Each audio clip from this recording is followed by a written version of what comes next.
Hello and welcome to another video of VS classes online. आप आ चुके हैं वीएस क्लासेस के ऑफिशियल प्लेटफॉर्म पे।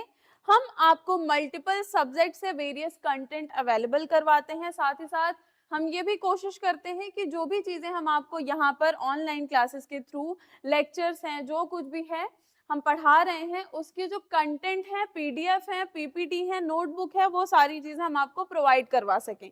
जिसके लिए हमने आपको पहले भी वीडियोस में बताया है कि टेलीग्राम चैनल पे हम ये सारे पीडीएफ रखते हैं। तो आपको सिर्फ ये चीज़ें करनी है कि वीडियो के नीचे आप जाएंगे डिस्क्रिप्शन बॉक्स में, वहाँ पे आपको हमारे चैनल का, टेलीग्राम चैनल का लिंक मिलेगा। आप जब वहाँ पे क्लिक करेंगे और हमारे चैनल से जुड़ेंगे टेलीग्राम के, तो वहाँ पे आपको पीडीएफ वगैरह मिल जाएंगे, जो भी चीज़ें हम आपको यहाँ पर पढ़ा रहे होते हैं। दूसरी चीज़ ये कि हमारी ऑफलाइन क्लासेस भी चल रही हैं। ऑनलाइन तो हम आपको कंटेंट अवेलेबल करवा रहे हैं, हम आपको चीज़ें पढ़ा रहे हैं। क्लास 10th का हो, क्लास 7th की मैथ हो, सारे सब्जेक्ट से हम आपको कोर्स अवेलेबल करवा रहे हैं, जो आपको हमारे यूट्यूब के प्लेलिस्ट में मिल जाएगा। लेकिन जो भी बच्चे हमसे ऑफलाइन जुड़ना चाहते हैं, जो आसपास के बच्चे हैं, क्योंकि हमारे पास रेगुलर कॉल आते हैं कि हमें मतलब ऑनलाइन पढ़ना है या फिर ऑफलाइन पढ़ना है, डीएम्स आते हैं, तो उसके लिए अगर आप चाहते हैं तो आप हमको, ये ऑफिशियल नंबर है हमारा, आप इस नंबर पे हमको कांटेक्ट करेंगे तो इससे क्या होगा, जो हमारी मैनेजमेंट टीम है वो आपको सारी चीज़ें अच्छे से समझा पाएगी। क्या फीस स्ट्रक्चर है, हमारी क्लासेस कौन से स्लॉट में खाली हैं, आप कब पढ़ सकते हैं, वगैरह वगैरह। ये हुई कुछ ज़रूरी चीज़ें जो आपको जानना ज़रूरी था एज अ स्टूडेंट। अब आज के लेक्चर की बात करते हैं बच्चों। देखिए, मैं आज आपको ये बताने वाली हूँ कि हमारा देश जो है वो क्या है, फेडरलिज्म के तौर पर चल रहा है। यहाँ पे अलग अलग लेवल पे गवर्नमेंट है हमारे पास, जो क्या कर रही है, आपके देश का संचालन सही और सुचारू रूप से हो, उसमें वो कोशिश कर रही हैं। लेकिन क्या आपने कभी सोचा है कि हमारे देश में जो लोकल गवर्नमेंट है, आप देखिएगा अर्बन और रूरल एरियाज में जो गवर्नमेंट चल रही है, म्युनिसिपैलिटीज हो, पंचायती राज हो, वो सारी चीजें कब और कहाँ से शुरू हुई। देखिए, हमारे देश में क्या था, आप मूवीज में भी आप देखते होंगे कि कुछ भी ऐसा गांव में कुछ ऐसा घटित हो जाता है, कोई दुर्घटना हो जाती है या कोई निर्णय लेना होता है बड़ा कुछ, तो क्या होता है, एक पीपल का पेड़, बरगद का पेड़ रहता था, वहां पे पंच बैठा करते थे और वो निर्णय लिया करते थे। वो गांव के बुजुर्ग और थोड़े नॉलेजेबल होते थे, वो किसी भी मसले पर, मुद्दे पर फैसला लिया करते थे, निर्णय लेते थे। तो ये हमारे देश में अगर आप एंशियंट टाइम से देखेंगे ना, तो ये पंचायती सिस्टम पहले से अवेलेबल है, लेकिन उस चीज को गवर्नमेंट का नाम देना हमने बाद में स्टार्ट किया। लेकिन पंचायती राज हमारे देश में पहले से पनप रहा था।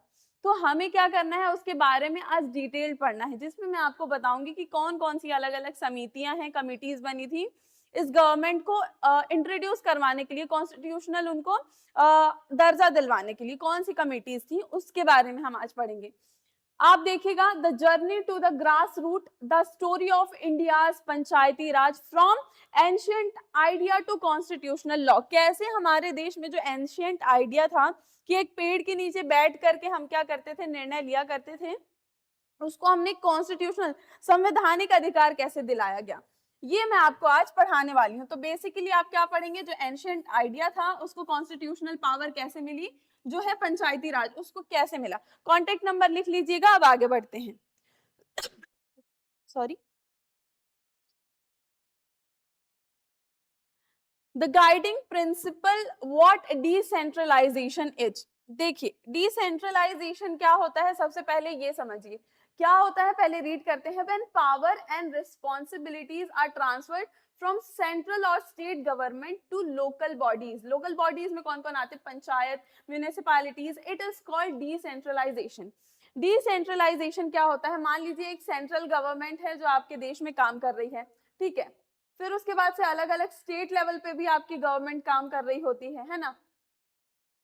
अब क्या होता है, इनके पास जो पावर होती है, वो पावर ले करके जो अलग अलग लोकल गवर्नमेंट है या लोकल एरियाज हैं, अर्बन एरियाज हो, रूरल एरियाज हो, तो इनकी पावर को थोड़ा बहुत इनके में डिस्ट्रीब्यूट कर देना, ताकि जो संचालन है वो अच्छे से हो सके। उस चीज को हम कहते हैं डिसेंट्रलाइजेशन, यानी विकेंद्रीकरण। यानी जो शक्तियां हैं, जो पावर्स हैं, उसको क्या कर रहे हैं, हम लोकल गवर्नमेंट को भी दे रहे हैं, वो चीज कहलाती है डिसेंट्रलाइजेशन। समझ में आया। The primary goal, sorry, The primary goal is decentralization of power so that ordinary, हाँ क्या बता रही थी मैं?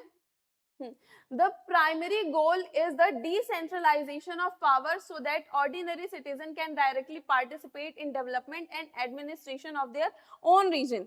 ये decentralization का आइडिया, जो विकेंद्रीकरण का विचार है, वो इतना पावरफुल क्यों है? देखिए, जब आपके लेवल पे, मान लीजिए मैं इस एरिया में पढ़ा रही हूँ, यहाँ आसपास मुझे कोई दिक्कतें आती हैं, तो यहाँ की जो लोकल गवर्नमेंट होगी, मैं उनसे बात करूंगी और उसका निर्णय उनको बोलूंगी कि आप किसी निर्णय पर पहुंचिए। तो इससे क्या हो रहा है, लोकल लेवल पे मेरी जो समस्याएं हैं उनका निपटारा जल्दी होगा।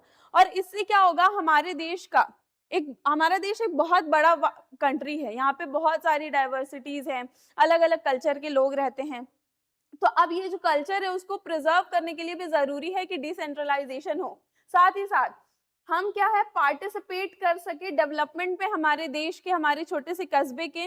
उन सारी चीजों के लिए जरूरी है कि डिसेंट्रलाइजेशन हो, यानी शक्तियों का बंटवारा हो। समझ में आई? चलिए आगे बढ़ते हैं। Ancient origins, the panchayat in Indian history. The concept of decentralization in India, very old. From ancient times, the panchayat system exists as a form of local governance. मैंने आपको इंट्रोडक्शन पार्ट में ही बताया था, from ancient times the panchayat system existed as a form of local governance. हमारे देश में जो पंचायती सिस्टम है ना, वो एंशियंट टाइम से अवेलेबल है पंचायत के नाम से। पंच बैठा करते थे, निर्णय लिया करते थे, वही सारी चीजें आज जा करके उनको कॉन्स्टिट्यूशनल अधिकार मिला है, संवैधानिक अधिकार मिला है। आप यहाँ पे पेड़ देख पा रहे होंगे, पीपीटी बहुत सोच समझ करके बनाई गई है। ऐसा ही कुछ पेड़ हुआ करता था, पंच बैठा करते थे और बातें होती थी कि क्या हमारे गांव के लिए सही है, पानी की सुविधा, बिजली की सुविधा, या कोई झगड़े हो गया उसका निपटारा। तो वो सारी चीजें एंशियंट टाइम से आ रही है हमारे अंदर। नेक्स्ट, अब ये जो लोकल सेल्फ गवर्नेंस है, यानी लोकल लेवल पे भी गवर्नमेंट होगी, वो जो सोच है वो किनकी थी? Lord Ripon. इन्होंने कहा कि लोकल लेवल पे जब गवर्नमेंट होगी ना, तो देश जो है ना, वहां पे कुछ भी ऐसा शक्तियों का जब आप बंटवारा कर देते हैं, तो निर्णय लेना या लॉज बनाना या देश को चलाना बहुत आसान हो जाता है।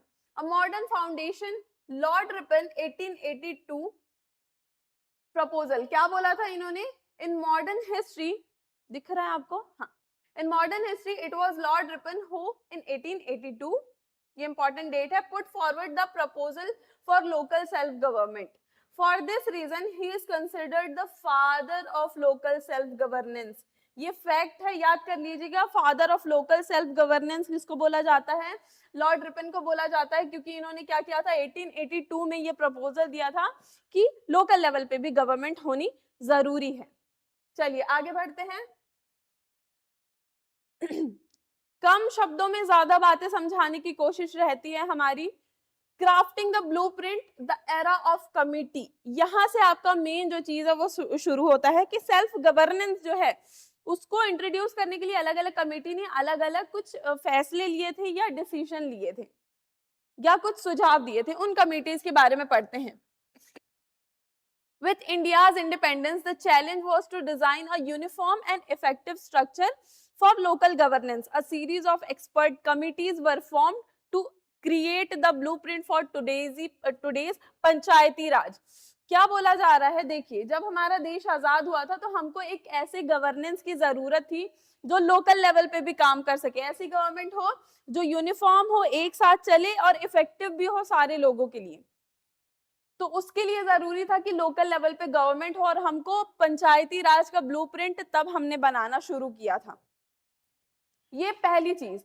दूसरा, सबसे पहली कमेटी कौन थी? बलवंत राय मेहता कमेटी थी, जिन्होंने 1957 में ये बोला था कि 3 टायर गवर्नमेंट हमारे देश में होनी चाहिए। ये देखिए, त्रिस्तरीय पंचायती सिस्टम होना चाहिए। The first blueprint, Balwant Rai Mehta committee 1957।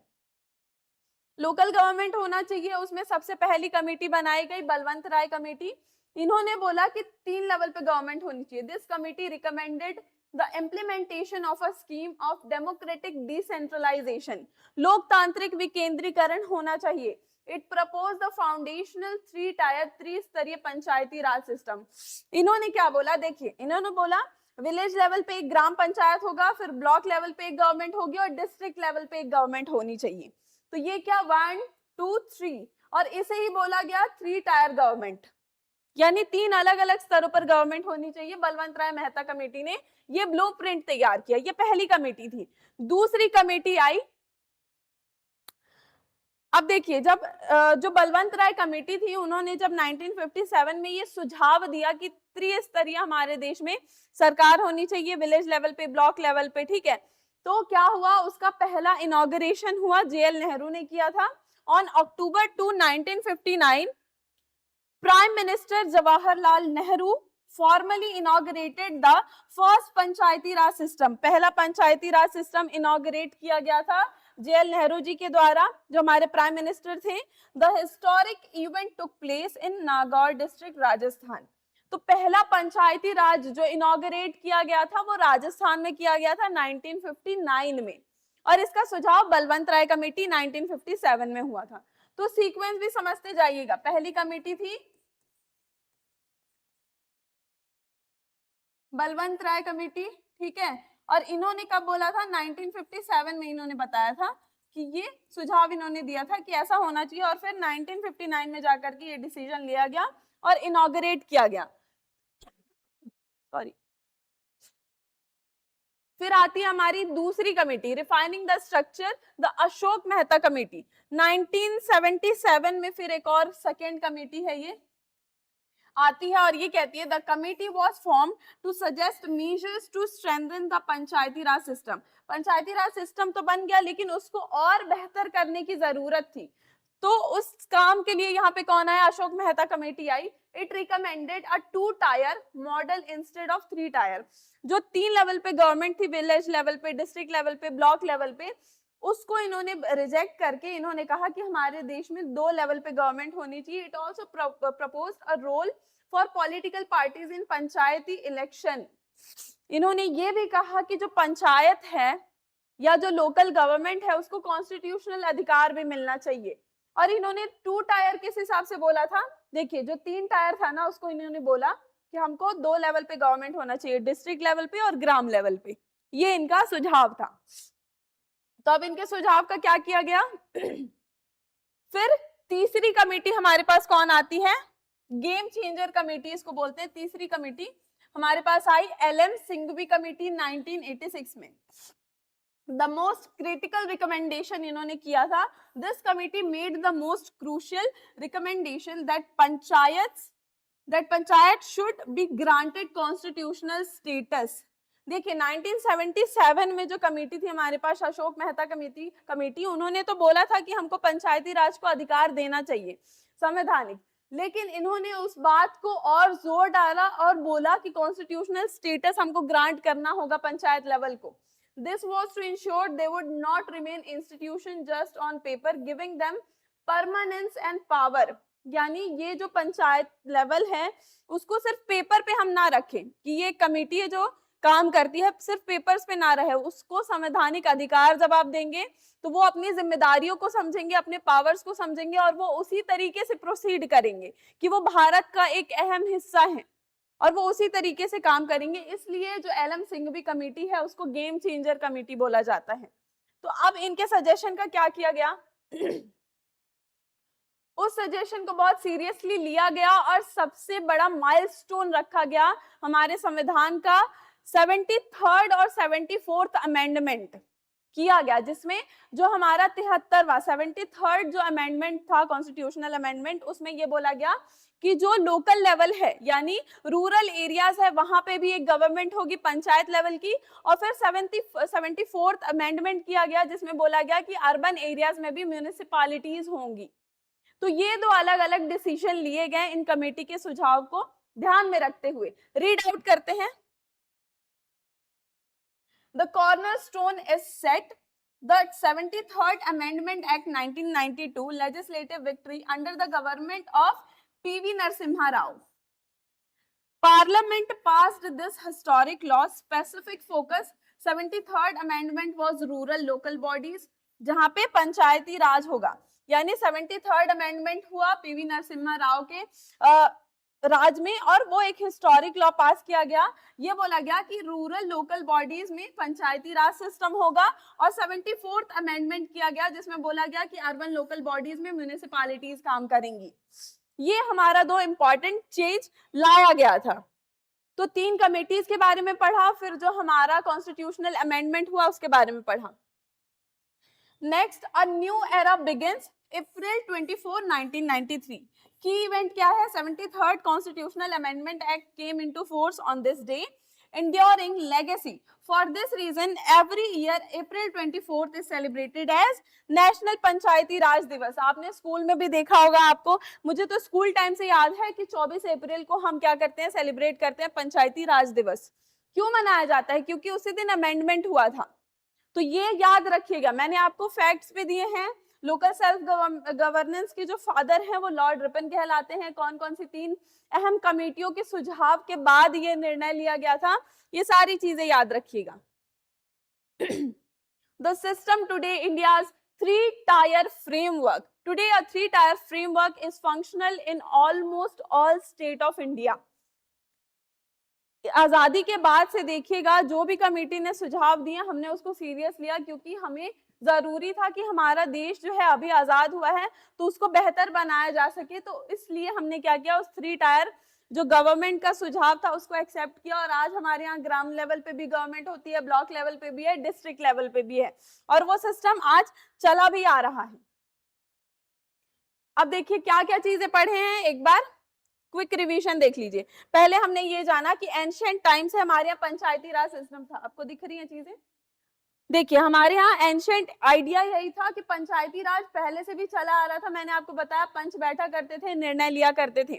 फिर रिपन ने बोला कि लोकल सेल्फ गवर्नेंस होना चाहिए, यानी जो छोटे छोटे कस्बे हैं उनके पास भी ये अधिकार हो कि वो अपने जो आसपास के एरिया हैं, कस्बे हैं, लोगों के जो भी समस्याएं हैं उसका निपटारा हम अपने लेवल पे कर सकें। ये सुझाव दिया लॉर्ड रिपन ने, इसलिए उनको बोला जाता है फादर ऑफ सेल्फ गवर्नेंस। 1957 में पहली कमेटी बनती है, मेहता कमेटी, और ये ब्लूप्रिंट तैयार करती है। ये कहती है कि हमें 3-टायर गवर्नमेंट होना चाहिए। फिर 1986 में सिंघवी कमेटी आती है और ये बोलती है कि हमको जो पंचायती राज सिस्टम है उसको सीरियस लेना होगा। फिर क्या होता है, 73rd अमेंडमेंट होता है, और उसमें जो हमारे पंचायती राज है और म्यूनिसिपैलिटीज हैं, 73rd अमेंडमेंट 74th अमेंडमेंट में उनको संवैधानिक अधिकार दे दिया जाता है। और फिर आज भी यही सिस्टम लिविंग सिस्टम है हमारे यहाँ, और यही सिस्टम चला आ रहा है। तो देखिए आपको सारी चीजें समझ में आ गई होंगी। ये बताते हुए, ये समझते हुए मैं आगे बढ़ रही हूँ। The living legacy, direct democracy in action. The long journey of Panchayati Raj has fundamentally reshaped Indian democracy, creating a system where citizens are not just voters but active participants in their own governance. ये जो पंचायती राज का system है ना, ये क्या करता है, आपको सिर्फ वोटर के तौर पर नहीं रखता है, ये आपको ये अधिकार देता है कि आपके देश में, आपके एरिया में जो भी निर्णय लिए जा रहे हैं, कोई बड़ा फैसला लिया जा रहा है, कोई बड़ा बदलाव हो रहा है, तो उसमें आपका भी अधिकार होता है कि आप उसमें सुझाव दे सकें। तो इतना बड़ा निर्णय हमारे देश में लिया गया।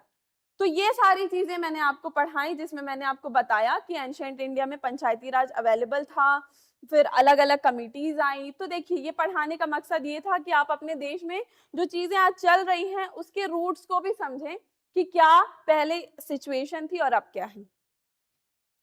आशा करती हूँ आपको आज की वीडियो समझ में आई होगी। Do like, share and subscribe our video. Thank you.